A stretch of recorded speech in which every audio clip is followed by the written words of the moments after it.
Bonsoir à toutes et à tous, vous êtes sur Kaziba News, votre rendez-vous avec l'actualité.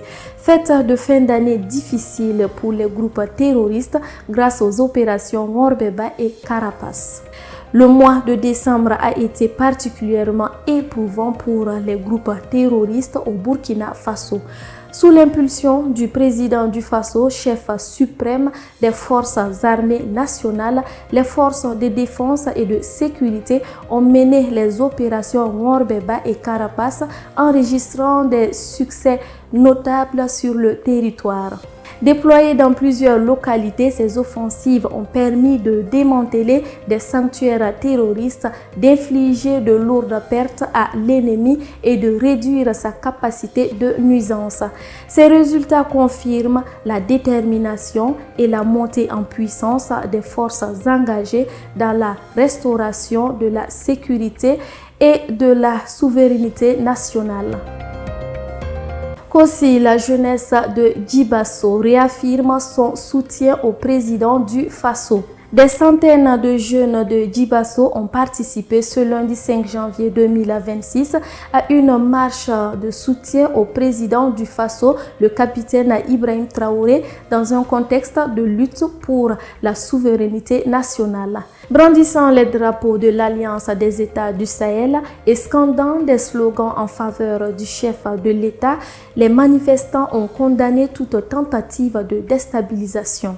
La jeunesse a également appelé au renforcement de la sécurité dans les communes frontalières de Djibasso et Madouba et a organisé une collecte de fonds au profit des FDS et des VDP. Mesdames et messieurs, AES, visa réciproque, le Mali et les États-Unis en tension. Le Mali a activé un régime de visa réciproque pour les ressortissants américains en réponse aux restrictions américaines imposées aux citoyens maliens. Le gouvernement malien dénonce une décision unilatérale de Washington et exige que les Américains respectent désormais les mêmes conditions d'entrée que celles imposées aux Maliens.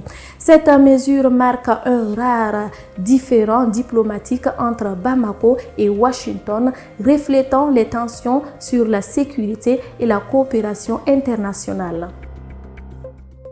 À l'international, mesdames et messieurs, crise au Venezuela. La CEDEAO appelle au respect de la souveraineté. La CEDEAO a exprimé sa préoccupation face à la situation sensible au Venezuela marquée par des tensions politiques et sécuritaires. L'organisation rappelle le respect de la souveraineté et de l'intégrité territoriale conformément au droit international et condamne toute ingérence ou usage de la force contre l'indépendance du pays. S'alliant sur l'Union africaine, la CEDEAO appelle à un dialogue inclusif et pacifique, réaffirmant sa solidarité avec le peuple vénézuélien et encourageant la participation citoyenne à la construction de l'avenir politique et institutionnel de la nation. Pour terminer, mesdames et messieurs, France, un emprunt record critiqué.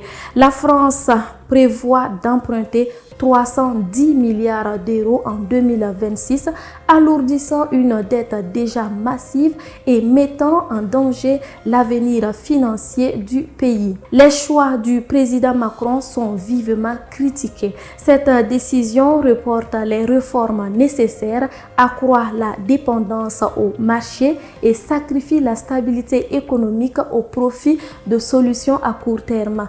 Une stratégie risquée qui pourrait coûter cher aux générations futures et fragiliser la souveraineté financière de la France. Fin de ce Kaziba News. Merci de votre attention. L'information se poursuit sur nos plateformes www.kazibatv.bf.